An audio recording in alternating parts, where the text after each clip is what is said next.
시청자 여러분 안녕하십니까? BOA 뉴스투데이 시작합니다. 미국의 조 바이든 대통령이 취임 한 달 만에 처음으로 다자 정상외교 무대에 나서 미국의 복귀를 재확인했습니다. 도널드 트럼프 전 대통령의 대외 정책 기조인 미국 우선주의에 사실상 마침표를 찍은 자리로 독재를 비판하고 민주주의 수호를 강조했습니다. 또 중국에 대응하는 동맹국들의 협력을 촉구했습니다. 첫 소식 이조은 기자가 보도합니다. 조 바이든 대통령은 19일 비공개 화상으로 진행된 주요 7개국 G7 정상회의 직후 위넨 안보회의 기조연설을 통해 도널드 트럼프 전 대통령의 대외정책 기조였던 미국 우선주의에 사실상 마침표를 찍었습니다. 동맹 복원을 통한 전 세계 문제에 대한 협력을 강조했습니다. America is back. The transatlantic alliance is back. And we are not looking backward. We are looking forward together. 트럼프 전 대통령의 거래적 성격의 외교와는 다른 대외 정책을 펼칠 것이라는 점도 분명히 했습니다. Our partnerships have endured and grown through the years because they are rooted in the richness of our shared democratic values. They're not transactional. 바이든 대통령은 또 유럽과 미국 등 너무 많은 곳에서 민주주의적 전진이 공격을 받고 있다며 독재 정치에 대처하기 위해 민주주의를 강화해야 한다고 강조했습니다. We are in the midst of a fundamental debate about the future and direction of our world.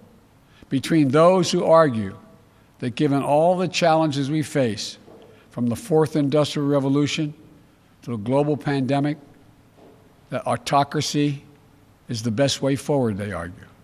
And those who understand that democracy is essential to meeting these challenges. 바이든 대통령은 그러면서 민주주의가 승리해야 하고 그것이 우리의 임무라고 강조하면서 특히 중국에 대응하기 위한 동맹국들의 협력을 다시 촉구했습니다. You know, we must prepare together for long-term strategic competition with China.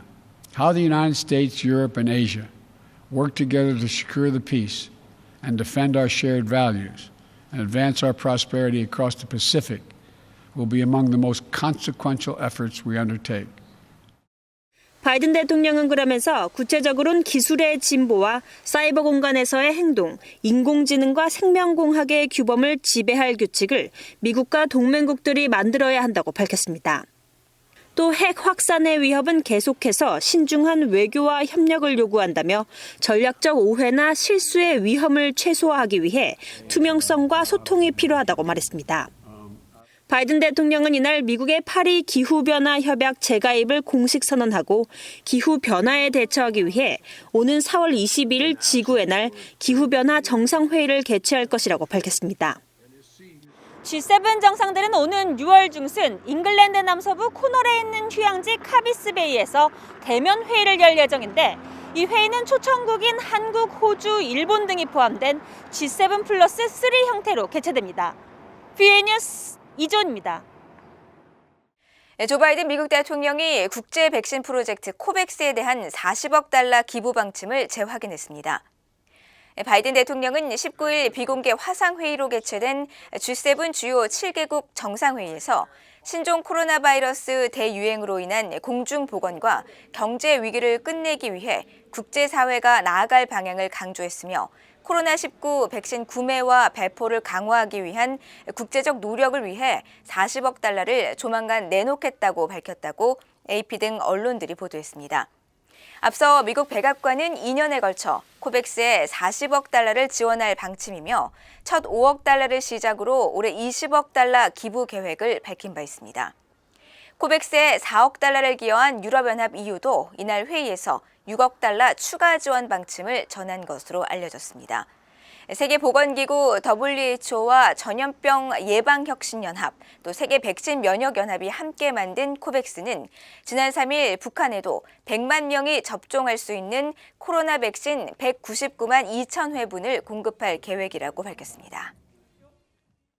미국 재무부가 북한 등 제재 대상국에 결제 금융 서비스를 제공한 업체에 대해 벌금을 부과했습니다.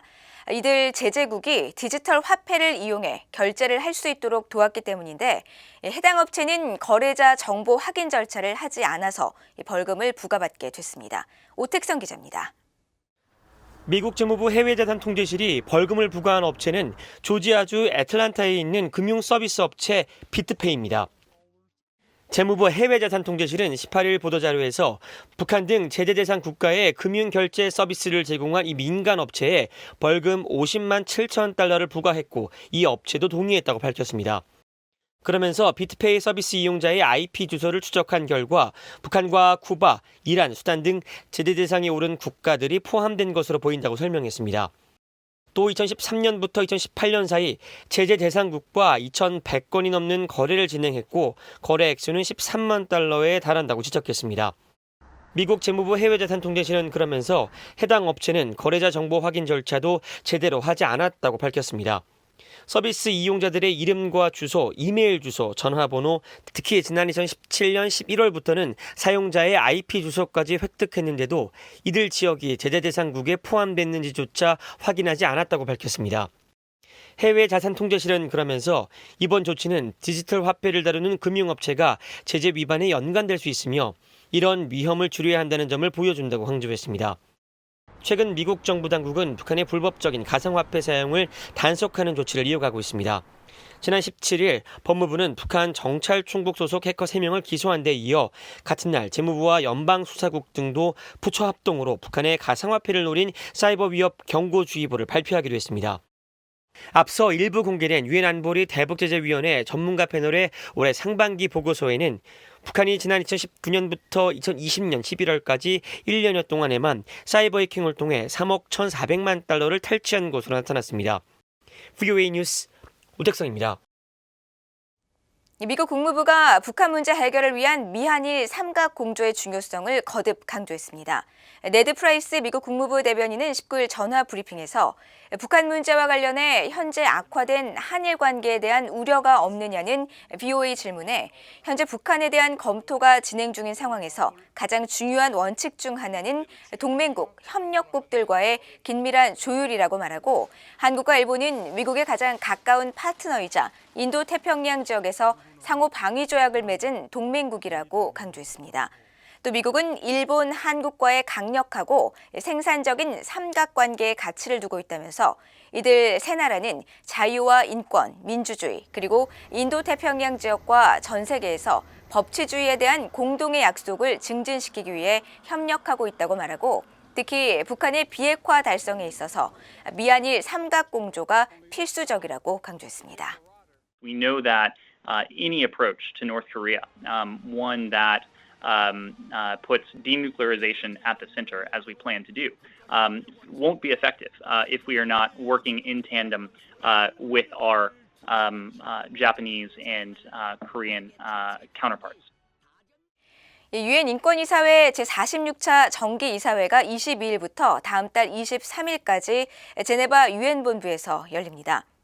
전 세계의 다양한 인권 침해와 이에 대한 대응 방안을 논의하는 이번 이사회에서는 북한 인권 문제도 주요 의제로 다뤄질 예정인데 토마스 퀸타나 유엔 북한 인권 특별 보고관은 다음 달 10일 각국 정부 대표들과의 상호 대화에 참석해 북한 인권 문제를 논의할 예정입니다. 퀸타나 특별 보고관은 이 회의에서 이번 이사회에 제출한 새 북한 인권 보고서를 중심으로 북한의 인권 상황과 권고 사항 등을 자세히 설명하고 질의응답 시간을 갖게 됩니다. 11일에는 북한의 인권 유린에 대한 책임 규명과 추궁 작업과 관련한 유엔 인권 최고대표의 보고서를 설명하는 회의가 열립니다. 미첼 바찰레트 유엔 인권 최고대표는 지난 1월 말 공개된 이 보고서에서 북한 내에서 반인도 범죄가 여전히 자행되고 있다고 볼 만한 합당한 근거가 있다고 지적하고 북한 인권 침해의 책임 규명을 추진하고 향후 재발 방지를 위해 국제 공동체가 즉각 조치를 취할 것을 촉구했습니다. 이상으로 VOA 뉴스투데이를 마칩니다. 시청해주신 여러분 고맙습니다.